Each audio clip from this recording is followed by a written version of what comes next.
Hola, buenas noches. Muchas gracias primero por venir a ver el espectáculo en el Teatro La Abadía, por aplaudirlo y ahora por quedaros un poquito más para entrar en diálogo con la compañía. Es una compañía que ya lleva muchos años trabajando, haciendo siempre muchísima gira con sus espectáculos, y son espectáculos de Tiziana con un largo camino previo antes de llegar, porque no parten de un texto, no parten de un Shakespeare o un Molière, es siempre una labor de investigación, a través de varias líneas. Han estado 2 veces antes aquí en el Teatro La Abadía con el espectáculo Exitus y con el espectáculo Distancia 7 minutos. Y hace ya un tiempo largo os pusisteis en contacto con nosotros. No me he presentado a mí mismo, me llamo Ronald, trabajo aquí en el equipo artístico. Nos hicisteis una lectura de un trabajo que todavía estaba en proceso y antes de empezar realmente a ensayar, pero que era el fruto de una larga investigación en los, pues mire cómo es que se escribe en los programas de mano, en los subsuelos, en las alcantarillas y también en hospitales como el que se menciona aquí en el texto. Por eso hemos pedido que nos acompañe hoy el doctor Marcos Ríos, profesor de psicología en la UNED, neuropsicólogo y coordinador de la unidad de daño cerebral en el Hospital de Beata María Ana, aquí en Madrid. Para mí, memorizar esto, que he venido en el metro y otra vez, ha sido como los ejercicios a los que te someten a ti ahora en la obra, ¿eh? Pero lo he conseguido, mira, lo he dicho bien, ¿verdad? Muy bien. Pues nada, este es Marcos y los 2 actores se llaman Diego, actores y creadores de la pieza, porque no hay un director externo, eso lo hacen ellos mismos, Diego y Paco. Propongo dar primero la palabra, vosotros ya habéis hablado un rato, dar primero la palabra a Marcos. Tú viste la obra ayer, hoy has repetido. ¿Qué reconoces de tu práctica diaria en los ejercicios, en el caso específico del personaje Pablo, y también quizá de las imágenes que se evocan, las metáforas, aquello de los túneles, las cuevas? Pues cuéntanos un poco qué reconoces de tu experiencia diaria. Bueno, lo primero, muchas gracias por contactar conmigo y por invitarme. La verdad es que cuando recibí la llamada de Paco, pues me pareció una oportunidad fantástica. Y estas son cosas también que nos obligan a salirnos un poco de nuestra rutina cotidiana y me parece ideal, así que muchas gracias por ello. Igual que digo que es salirnos de nuestra rutina cotidiana, esto no es cierto, porque yo he salido del hospital hace unas horas para volver a meterme otra vez exactamente en mi mismo trabajo. Entonces, cuando estaba viendo las cosas que ocurrían, no podía dejar de pensar pues, qué tipos de memoria están afectadas. No tenemos solo una memoria, tenemos muchos tipos de memoria. Entonces, qué componentes de la memoria están afectados, hasta qué punto el acceso a las palabras estaba afectado, cómo cuando sale el tren y dices túnel, pues una parafrase semántica. Es decir, no he parado de ver las cosas que forman parte de mi vida cotidiana. Pero lo más impresionante, y realmente me ha parecido impresionante, es lo que muchas veces nosotros no podemos observar, pero tratamos de observar, que es lo que está pasando dentro de las cabezas de las personas con las que trabajamos, ¿no? Después de una lesión cerebral, pues muchos pierden su identidad, no recuerdan muchas cosas de su propia vida, no recuerdan las cosas que han hecho ayer, antes de ayer, hace un rato, y bueno, pues a nosotros nos toca trabajar pues, para tratar de reconstruir un poco pues la vida de las personas. Siempre pensamos en el bienestar y en la calidad de vida, pero eso nos obliga a entrar pues, en los procesos cognitivos, en la memoria, en el lenguaje, en la atención, en la capacidad para planificar y llevar las riendas de la propia vida. Y creo que está muy bien reflejado, pero sobre todo a mí me ha obligado a reflexionar sobre cosas que están dentro de las cabezas de las personas con las que nos vemos todos los días en el hospital. Y bueno, desde luego, esta mañana he recomendado a todos mis compañeros que tienen que venir, porque da para pensar. Ayer muchas veces me despistaba con mis propios pensamientos, diciendo, joder, esto no sé si lo hacemos bien, no sé si nos fijamos, no sé si escuchamos lo suficiente. Y hoy he tenido oportunidad de fijarme en otros detalles y la verdad es que me parece fantástico. Así que muchas gracias, la verdad. Diego, Paco, contadnos también de dónde surgió este espectáculo. ¿Hubo un momento o un caso en vuestra familia que os puso sobre la pista de contar esta historia?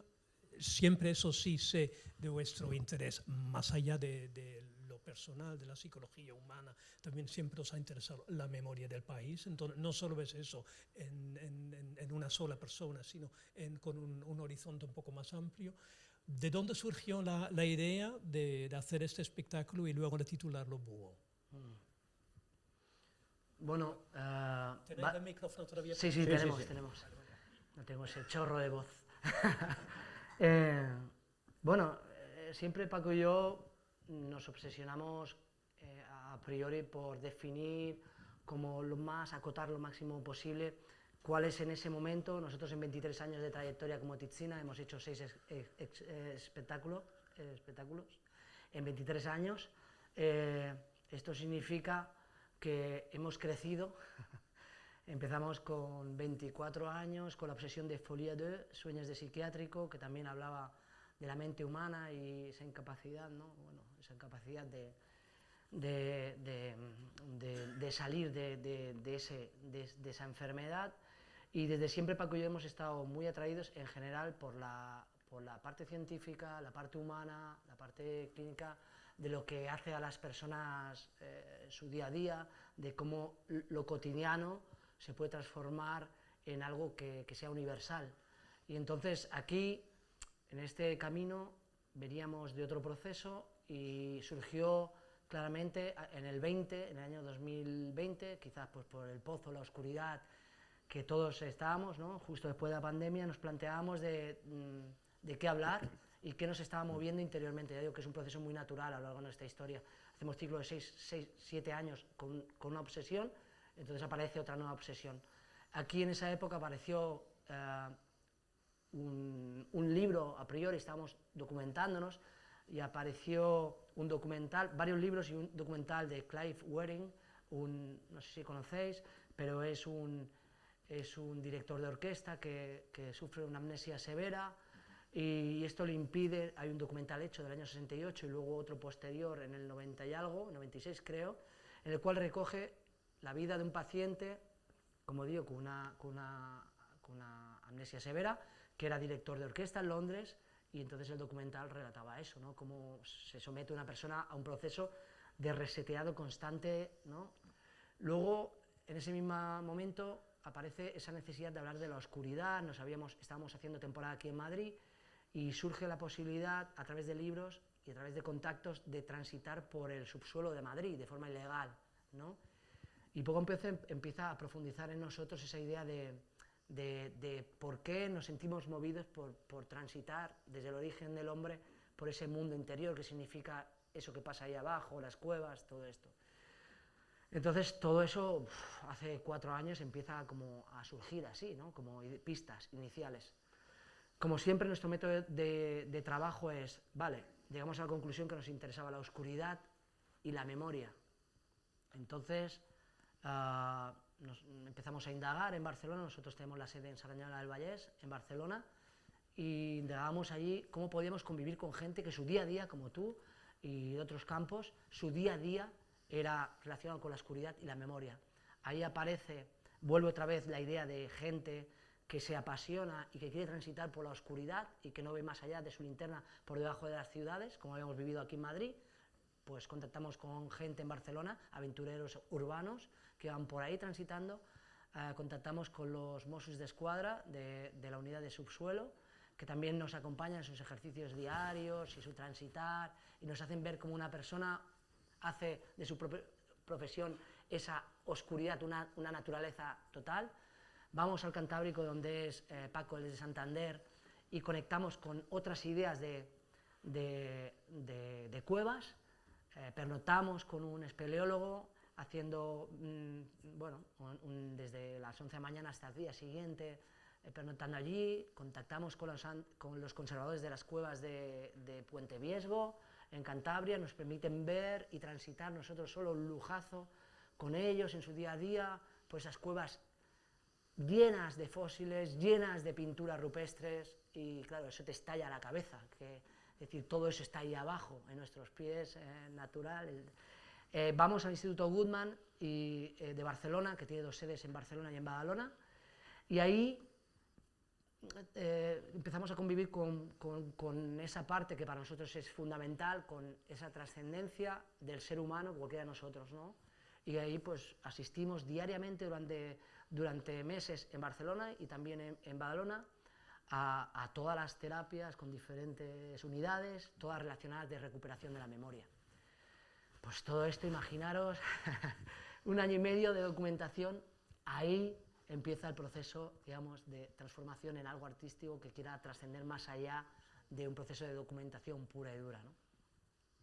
Habéis, porque ya lleváis una gira antes de llegar aquí a la abadía, donde vais a estar 3 semanas, ¿habéis tenido en la sala personas que han vivido procesos similares o cuya pareja o familia? Sí, siempre, bueno... Que luego entran en contacto, en diálogo con vosotros. Bueno, primeramente la gente que vino fue la gente del Instituto Guttmann, que les invitamos, porque siempre hacemos o lecturas con el personal con el cual colaboramos. Ya hicimos una lectura personal para los Mossos de Escuadra, hicimos otra para los aventureros urbanos, y con el Instituto Guttmann no llegamos a... porque había, bueno, por problemas, era justo saliendo del COVID, temas de entrar en las salas o no, pero vinieron a ver la función. Entonces vino Rocío, no sé qué, ¿conoces a Rocío? Sí, sí.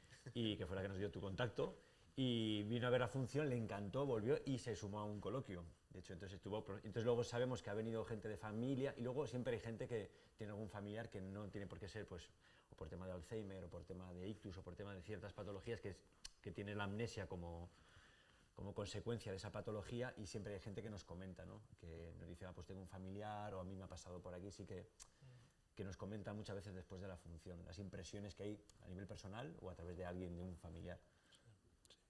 En los casos de Alzheimer supongo que no, que es un proceso progresivo, ¿no? Degenerativo o imparable, que solamente se puede frenar, pero después de un ictus sí que se puede recuperar un poco esa memoria a través de este tipo de tratamiento o acompañamiento.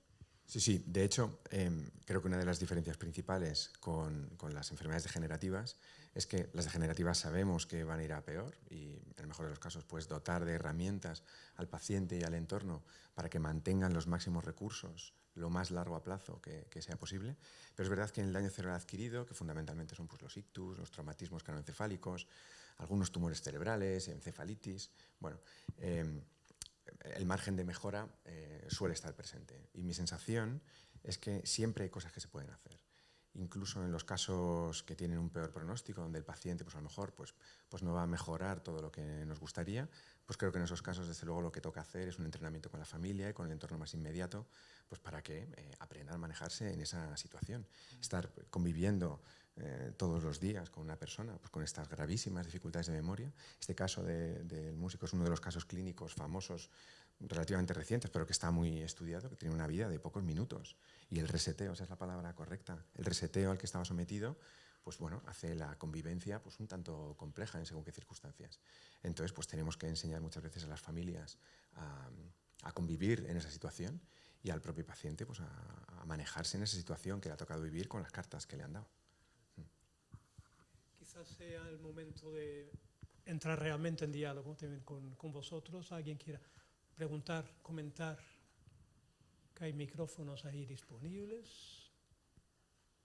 Siempre así al principio. Sí, aquí en primera fila. Sí, yo por si luego hay muchas preguntas empiezo, rompo el hielo.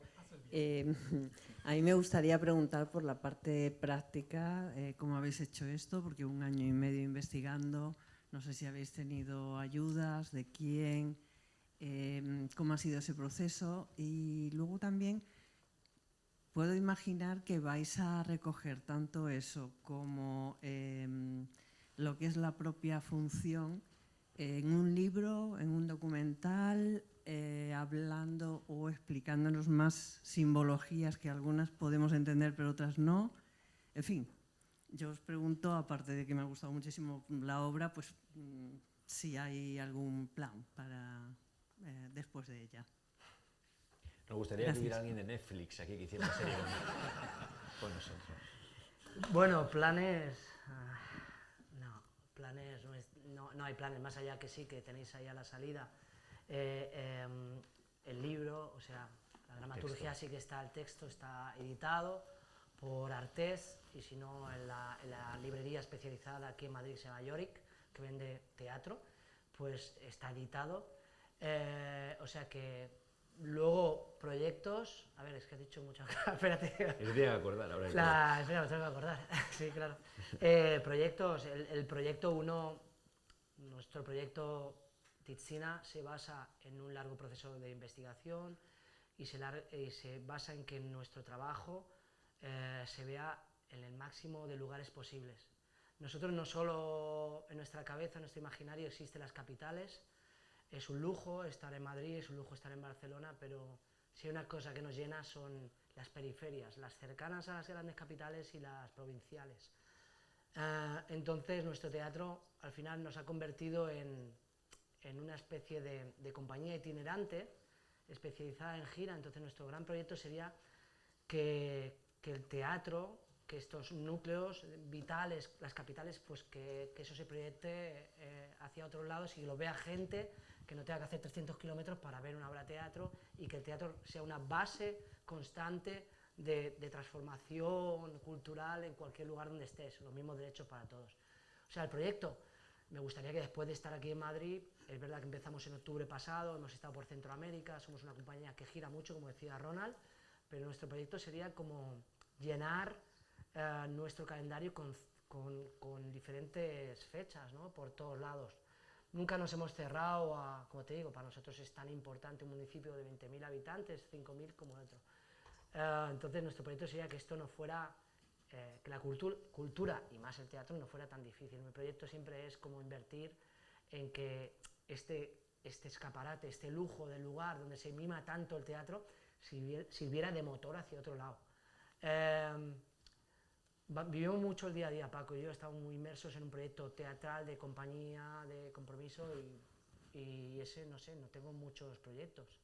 Más allá de volver a casa. Titzina es muy un proyecto de vosotros dos, sois las dos caras visibles siempre en esas largas giras y los dos interlocutores principales cuando llamáis a los teatros con la esperanza de que os contraten, pero naturalmente en el proceso también os acompañan otras personas. Aquí hay una plástica muy potente entre las proyecciones y los 4 o 5 objetos que hay aquí. Hay un músico o una música, ahora mismo no me acuerdo si era hombre o mujer. Que los dos son pareja, contadme un poco. Son matrimonio y aparte son compositores de la música, es original, menos un tema, el tema más rockero, que es de Tool, pero el resto es original de Tomomi Kubo y de Jonathan Bernabeu. Jonathan es un técnico, bueno, ahora es compositor y se dedica a otras cosas, pero fue durante mucho tiempo técnico de la compañía. Empezó por ahí y luego ha evolucionado y ahora es compositor de esta pieza, o sea, de esta obra junto con Tomomi y de la obra anterior también. Y luego está Joan Rodón, que se ha encargado de la parte visual, de proyecciones de vídeo. Tenemos a Rocío, que es la escenógrafa. Iluminación, que me parece estupenda, por cierto. Sí, Jordi Tomás también, que se dedica. Y digamos que al final todo el equipo, lo bonito, digamos, del pequeño taller de Titzina es que al final no son entes independientes que proponen una cosa de forma individual, yo tengo este proyecto, sino que desde el inicio les bombardeamos con toda la información que hemos recibido en estos viajes, tanto en la Goodman como en el subsuelo. Intentamos empaparnos, somos conscientes de que no nos los podemos llevar a la alcantarilla cada día, pero algunos sí que nos lo hemos llevado, un poco para tener esa sensación que nosotros intentamos plasmar, que luego entre todos intentamos transportar al público a esos lugares y esos espacios tanto mentales como externos que hemos visitado.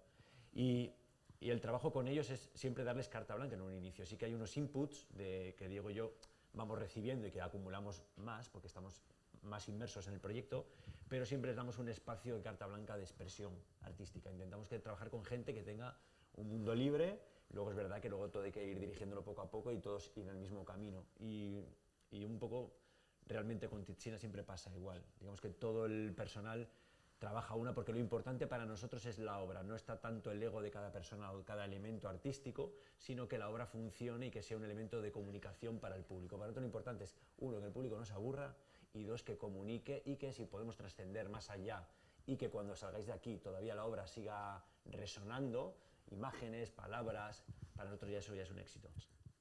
Más preguntas, comentarios. Sí, ahí en el centro y aquí delante otra.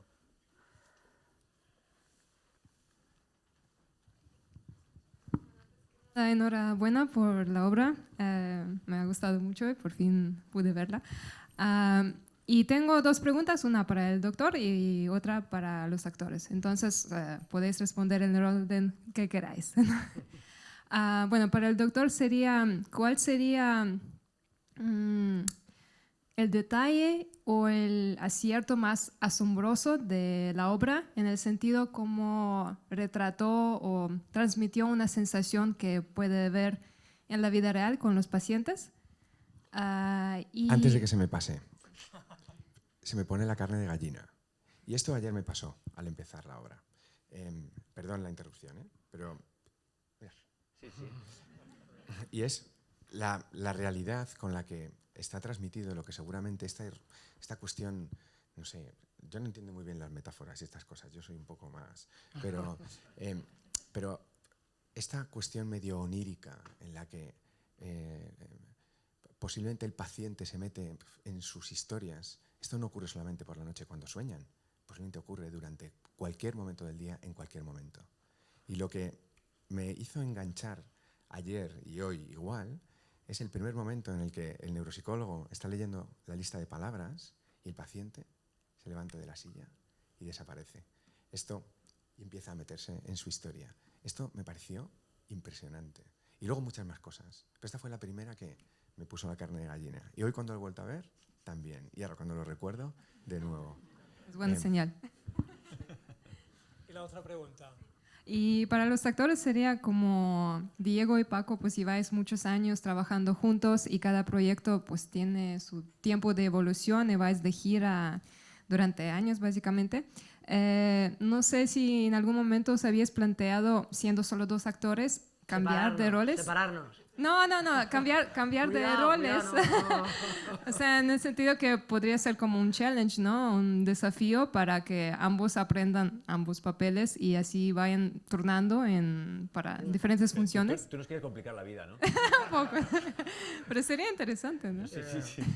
Bueno, hay que decir una curiosidad. Nosotros, en este caso, bueno, siempre pasa. Cuando nosotros estamos y se consigue ya el guión, pero más en las otras obras, pero en esta casi al principio ya se tomó la decisión, pero algunas veces, en las anteriores nos había pasado, en los anteriores proyectos, que durante semanas hacíamos todos los roles los dos, hasta que al final el casting decía, hazlo tú o hazlo tú.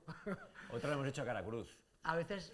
A ti te toca estos papeles, ¿quién quieres? Dice, no sé, pues hacemos así cara cruz. Y luego también es verdad que dentro del lenguaje, como habéis observado, ese cambio constante de personajes, aquí hay menos en esta obra, pero los cambios de personajes, de espacios, toda la manipulación de los elementos escénicos, que es una seña característica nuestra y que nos gusta que sea así, no es por la miseria personal del proyecto, es porque nos gusta lo esencial y nos gusta dialogar al extremo, no solo con la música, las luces, sino también con el espacio escénico. Ahora también hacemos intervenciones puramente plásticas, pero también hay una intervención de movimiento donde el espacio cambia y eso nosotros estamos dialogando con eso y con vosotros, aproximándoos, haciendo enfoques como si fuera cinematográficamente. Entonces, quiero decir que todo eso al final nos obliga algunas veces a tomar decisiones y en la estructura de puesta en escena a veces se encuentra el director, cuando Paco y Diego se encuentran con la dificultad que no han calculado bien los autores o el autor y ha dicho, hostia, ¿y esto cómo lo solucionamos? Solo hay dos. Y eso también te fuerza de forma muy clara a ser ingenioso. Y a Paco y a mí nos gustan mucho las soluciones ingeniosas, porque no creemos en una acción acabada aquí, sino creemos en una forma de construcción en la cual tú esparces muchos elementos y las piezas de ese puzzle, es verdad que tienen una forma de conectarse entre ellas, pero hay unas piezas entre ellas que tienen varias posiciones donde tú podrías ponerlas.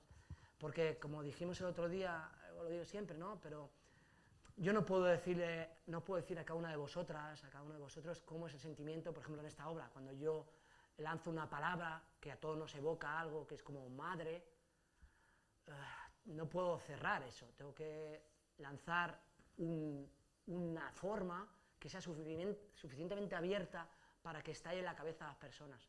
Y cómo es un túnel, también lo que decías, a nivel plástico aquí. A nivel vídeo, la primera vez que trabajamos con vídeo, cuando trabajamos con Joan Rodon, era lo mismo, cómo es el estilo que os gusta. Y ellos tienen que entender, los otros artistas, cómo nos gusta a Paco y a mí, que es mejor sugerir que sentenciar o eso, porque al final, como que cómo es la mente, cómo es ese transitar por un... cómo nos imaginamos ese túnel, como mucho, no lo sé. Entonces, somos bastante cautos y bastante, un poco, dices, es un público activo. Queremos, a mí me gusta interpelar al público y me gusta como público que no me traten de una forma benevolente, ¿no? Entonces, bueno, eso sería un poco el viaje a la hora de hacer estas cosas. Había otra pregunta aquí en primera fila. ¿Le acercáis el micrófono? Bueno, buenas noches, enhorabuena. Yo como espectadora me encanta eso, o sea, me reconcilio con la teatralidad de los elementos esenciales y a través de vuestros cuerpos, cómo generáis los espacios, cómo hacéis viajar y dejáis que el espectador complete. Gracias. Mi pregunta es sobre todo, después de esta gran fase de investigación, ¿no? ¿Cómo se genera esa dramaturgia? O sea, ¿probáis materiales en el espacio a través de relación con el objeto o generáis un personaje? O, ¿sabes cómo se va construyendo? Y no sé si escribís y probáis lo que escribís o es una cuestión más de relación con imágenes que habéis tenido en el proceso y a través de eso se va generando una dramaturgia de alguien que ve desde fuera, otro que, ¿no? O sea, si hay... porque imagino que siendo dos, pues habrá un momento de, bueno, tú haz que yo miro y luego vemos a ver cómo esto se va construyendo. Y luego también saber cuánto hay, por ejemplo, en los personajes, cuánto hay o sea, de algo que hayáis analizado en alguien, que habéis observado, si hay algún detalle, alguna cosa así especial que uséis, ¿no? O que traigáis aquí, que nos regaléis. Sí, eso. Pues bueno, empiezo a contestar. Bueno, en cuanto a lo que es el proceso, bueno, nosotros en cada obra sí que ha habido un proceso diferente. Es verdad que llevamos una época en la que partimos de un texto ya base, una dramaturgia. En este caso, Diego asumió la dramaturgia completa de la obra, otras veces la hemos hecho compartida y aquí hablamos, oye, mira, me apetece escribir esto, yo tenía otros intereses y llegamos a acuerdos y partió así. Entonces digamos que todo el proceso de dramaturgia, un poco que lo cuente mejor Diego y tal, pero en respuesta a lo de los personajes que decías, a ver, siempre hay rastros de todo lo que has observado, de hecho por eso observamos, al final nosotros no hemos compartido, hasta que no vamos a la Goodman o hablamos con Marcos o tal, no hemos compartido espacio con un neuropsicólogo ni con pacientes que tienen amnesia, con lo cual en esa observación intentamos siempre en esos procesos de investigación ser como esponjas, pero no solamente en los personajes, está en las luces, en las imágenes, intentamos de repente cuando estamos en lugares que nos han generado esa obsesión, esa curiosidad, es estar en ese estado de curiosidad absoluto, intentar absorber lo máximo posible. Cuando estamos ahí no estamos tomando notas normalmente, de hecho lo que intentamos siempre es mimetizarnos con el ambiente. Cuando vamos a la Goodman decimos el primer día, mira, queremos venir a observar, ¿podemos estar con vosotros? Sí, nos dan una bata, nosotros nos ponemos una bata y nos movemos con el personal y de hecho llega un momento que la gente no sabe si somos lectores, somos lo que somos, pero lo bonito es que estamos integrados y de repente nos tratan como si fuéramos gente del personal. El primer día somos un poquito como elementos extraños, pero rápidamente la gente se acostumbra. Y en ese estado de cotidianidad es cuando nosotros empezamos a absorber y a recoger la información que para nosotros es interesante. El primer día todo te sorprende, el segundo día te sorprende menos y a partir del tercer día ya reconoces cuál es la dinámica y cuáles son los aspectos que son cotidianos y que se repiten y que representan muchas veces la universalidad de ese espacio, tanto en la alcantarilla como en un hospital. Y en esos momentos de cotidianidad es donde recogemos toda la información, ya sea en el comportamiento de un personaje que tiene amnesia, o cómo se comporta el neuropsicólogo o la neuropsicóloga que está intentando o tratando de hacer entrar en ese camino, intentar hacer que recuerde o que pueda asumir ciertas cosas, qué herramientas tiene, pues anótalo en la libreta si se te olvida. Todos esos detalles surgen de esos momentos de observación, tanto en personajes como también en dinámicas o en espacios. Al final que la escenografía parezca como medio de cemento a veces, o las luces, las máscaras, todo eso son elementos que hemos ido recogiendo en todos esos trabajos de investigación y que luego intentamos, no todo puede salir, pero intentamos que que aparezca en la obra para que también esa información que hemos recogido os llegue a vosotros como espectadores y sea reconocible. Aunque no hayas estado nunca en un túnel, o sea, en un túnel, en una alcantarilla, o nunca hayas estado en un hospital, cuando tú lo ves hay detalles que dices, esto es de verdad, no se lo acaban de inventar, o no es algo que están hablando por hablar, ¿no? Hay algo reconocible, creo, en eso, ¿no? Y en dramaturgia que... Bueno, como actor es lo mismo, como actor luego tienes la suerte de observar y si vas un día, pues es anecdótico, y como actor te permite, por ejemplo, estando aquí en temporada, por ejemplo, 15 días seguidos, cuando estuvimos en Barcelona, Sala B, un mes y los diferentes espacios, sí que te permite como cuestionarte como actor y posicionarte más en los silencios, en las respiraciones y en tu propia observación de ti mismo, como ojo externo. Porque luego, cuando estás cambiando todo el rato, en un teatro hay 3 elementos, ¿no? Sabéis, fundamentales, que cambian cada día. En nuestro caso en gira, el teatro, la acústica, todo, este espacio genera una sensación, el público nunca es el mismo y tampoco nosotros como actores. Entonces, como actor, apoyarte en una realidad a nosotros nos permite decir, estoy en lo cierto, estoy protegido, ¿no? Por algo. O sea, como actor agradezco mucho que Tiziana me haya permitido una forma de trabajo en la cual, cuando yo salgo a interpretar, sé que hay una verdad, hay una respiración, hay todo ahí. En el caso que juego aquí, no hay alguien concreto, hay muchos periodos, procesos del personaje y que son personas reales, muchas de ellas de la desorientación, aquí estarás, ¿no? Los que trabajáis en esto, la desorientación, la frustración, el vacío, las estrategias para disimular. Hay una serie de relaciones que se establece en el proceso clínico con ellos, con los profesionales que nosotros estamos ahí observando. Luego, detalles hay muchos, así a nivel anecdótico o no. Cuando construíamos el guión, son diferentes fases, como os hablaba antes. Empezamos mucho en la parte de subsuelo, pero preveyendo que iríamos a la parte humana, a la parte trágica, dramática de la memoria. Entonces, como dramaturgo, siempre era como, aquí hay una dirección, tanto de Paco y mía, entonces, oye, ¿qué te motiva? ¿Dónde tenemos que ir a observar? Y entonces, si surgía la posibilidad de ir a un lugar que nos atraía, luego cómo se transformaba eso en texto. ¿Cómo vi la continuidad? En el fondo era como, hay sospechas entre diferentes elementos que la estrategia es, al principio está como en una parte superior, en una capa, y para mí me gustaba la idea luego de convertirlo en una especie de thriller donde él iría transitando en un lugar cada vez más profundo, por muchas razones, porque más allá de la memoria de Pablo o de una nuestra, me parecía, como ha dicho Ron al principio, estamos siempre cuestionados, Paco y yo, y a mí me atrae especialmente esa idea de que somos una memoria que hemos ido heredando a lo largo de mucho tiempo de nuestros ancestros.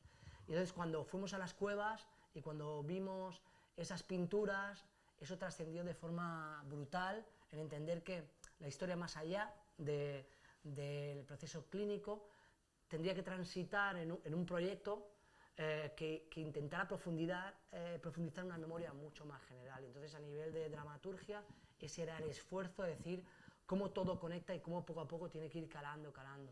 Es verdad que en esta ocasión, aparte de las palabras, aparte del argumento, sí que teníamos gran libertad. Yo como autor tenía gran libertad y nosotros como creadores, porque es verdad que este texto nosotros lo escribimos con la idea de que sabemos que se va a poner sobre escena. Entonces, cuando tú no puedes solucionar unas cosas, ya tienes en la cabeza que como director vas a poder encontrar una solución. Y ahí Paco estaba con toda la parte plástica, la parte musical, y sabíamos que eso era un elemento fundamental para que hubiera sitios donde completaran ese viaje, esa profundidad, esa inmersión. A nivel de dramaturgia también hay pistas que para mí son esenciales, es decir, vale, yo hablo de la memoria, pero lo importante a nivel de la memoria para mí era cómo conectar con elementos de la agenda, cómo conectar con ese personaje que poco a poco hablaría con otra voz y que sería como un thriller en el cual estaría obligado, a partir de que fuimos a las cuevas con conservadores, dije, ¿y si ellos mismos se buscan a ellos mismos? Y entonces sobre todo esa velocidad que hablabas tú, para nosotros era muy importante, y como dramaturgia, conservar las lecturas iniciales era que fuera súper rápido y que realmente fuera un proceso de inmersión a un lugar donde fuera muy sin control, mucha libertad. Yo puse una acotación, aparece Pablo, también lo que has dicho antes, es seguido por un búho. Y claro, era como, vale, me he puesto esa condición como dramaturgia, porque previamente siempre me ha interesado, siempre nos ha interesado esa idea de cómo contar la temática a través de la parte científica que no siente algo inanimado, un objeto, y en este caso un animal adaptado, ¿no?, a la oscuridad, que se mueve con otros patrones emocionales, y entonces todo va encajando poco a poco. Dices, ostras, 3 meses después te das cuenta que ese elemento que tenías de escritura, que simplemente narraba a nivel casi de la propia ideología del animal, encuentras las conexiones, ¿no?, aparte de las mitológicas y todo, ¿no? Entonces, todo ese viaje se produce de escritura durante este texto, se condensa en los 4 o 5 meses antes a la puesta en escena, durante 6 meses de escritura. Y eso es un poco, también hicimos un proceso muy bonito, esta vez por primera vez a nivel de construcción, para la gente que hacéis teatro o no. Hicimos como 2, con Tomomi Kubo y Jonathan Bernabeu. Cuando estaba escribiendo yo con Paco, cada día íbamos a la oficina, nos encontrábamos, y él hacía una lista de canciones, hacía una lectura, y él iba como generando una banda sonora, ¿no? Entonces eso forzaba como la línea dramática. Si en esta escena él elegía que tenía un color de música, o en estos silencios, yo como autor me sentía como diciendo, bueno, hay los trucos luego de la música, ¿no?, en la dramaturgia, pero también me posicionaba a decir, bueno, a veces venía una música de una forma, otra de otra, y fue un experimento genial que nos sirvió para luego trabajar con Tomomi Kubo y Jonathan Bernabeu en una lista que íbamos allí y luego ya interpretando nosotros, donde sometíamos a estrés el texto con ellos, y ellos semanalmente nos reuníamos y editaban, y realmente fue un proceso hermoso que duró como 2 meses y medio o 3, realmente un trabajo constante de cuestionamiento. Sois muy generosos, compartís con mucho entusiasmo lo que habéis vivido en todo este proceso. No salís de aquí. Perdón. Una última pregunta o comentario corto, Perdón. breve, escueto, y nos retiramos. ¿Alguien? Sí, yo no lo he visto, pero tú. Ella. Bueno, 2 rápidas. Por el texto, o sea, por la puesta en escena, que es muy plástica, muy vistosa, y en movimiento, como sois discípulos de Lecoq, pues lógicamente eso se nota. Dicho esto, quería 2 preguntas. Una era para el doctor Ríos, ¿no? Y otra era para vosotros. Primero, quería decir que tú has dicho que hay diferentes tipos de memoria. Entonces, yo te quería preguntar si la oscuridad puede incidir no solamente en el carácter, entiendo que sí, sino en alguno de los tipos de memoria. Y por otro lado, para los actores, ¿cómo ha sido vuestra estancia de un día en una cueva en plena oscuridad? Si eso os ha hecho tener pensamientos recurrentes o lúgubres o este tipo de cosas, ¿no? Porque la oscuridad pesa, ¿no? Pienso yo. Bueno, nada más. Gracias. No sé muy bien qué pensar con la oscuridad, pero se me ocurren 2 cosas. La primera es que entre los múltiples tipos de memoria que tenemos, tenemos uno que se llama memoria operativa, que es un tipo de memoria a corto plazo, ¿vale? Entonces, este tipo de memoria guarda una relación muy estrecha con la atención, con a qué estamos prestando atención.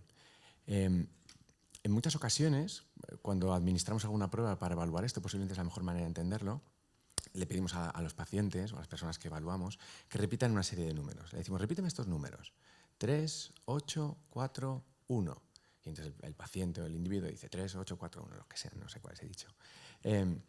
Y vamos haciendo series más largas, ¿vale? Hay algunas personas que cuando les decimos que hagan esta tarea, hacen así.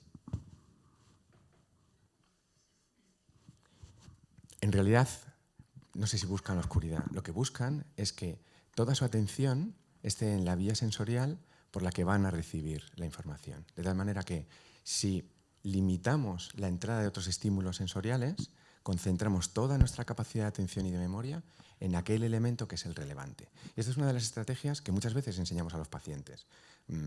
Cómo enfocar su atención para que mejore el rendimiento de la memoria. Muchas de las cosas que usamos son cosas totalmente espontáneas, que todos nosotros hacemos en nuestra vida cotidiana. Si vamos conduciendo el coche y vamos con la música cantando como locos, y de repente encontramos plaza de aparcamiento, ¿qué es lo que hacemos?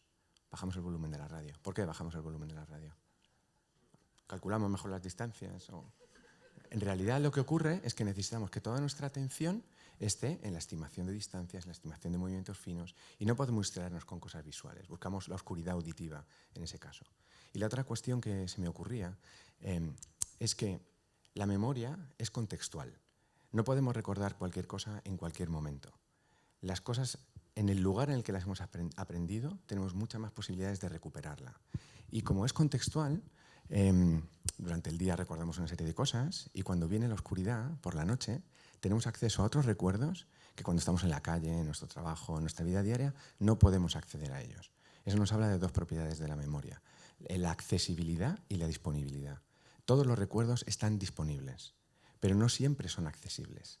Para que podamos acceder a un recuerdo se tienen que dar las circunstancias apropiadas. Y la noche y la oscuridad genera una situación específica para que accedamos a recuerdos que de otro modo son imposibles. Esto es maravilloso, ya no se puede contestar más. Pues lo dejamos en esto. Esto es maravilloso. Lo dejamos en esto entonces. Bueno, vale. Venga, la última, ¿eh? Y breve, por favor. Bueno, un colofón y voy a compartir con vosotros. Bueno, primero, gracias, felicidades.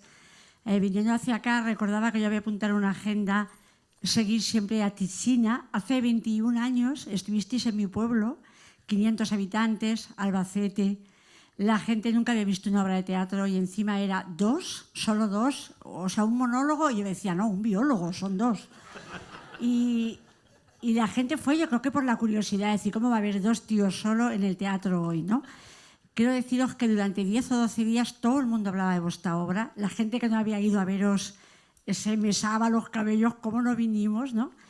Y cuando venía hacia acá ahora, claro, me he acordado de por qué apunté seguir a Tichina siempre. Vuestro teatro tiene muchísimo de verdad, tiene esa generosidad con la que tú contabas que vuestro proyecto es llevarlo a lo más lejos posible, llevarlo a todas partes. Y por acabar con la anécdota, íbamos a irnos luego a cenar, pero la gente solo quería hablar con vosotros porque la sensación era esos chicos de Santander. Aún hay gente que, no sé, ellos dicen que sois de Santander. Los chicos de Santander van a volver. Y nada, y para acabar, bueno, pues eso, gracias.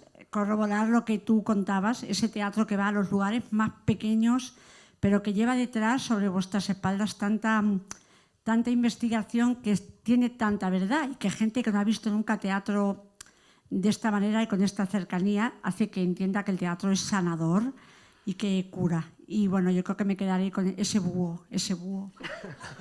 Seguir a Tichina, lo seguiré apuntando en mi agenda de la memoria selectiva. Muchas gracias. Pues muchas gracias.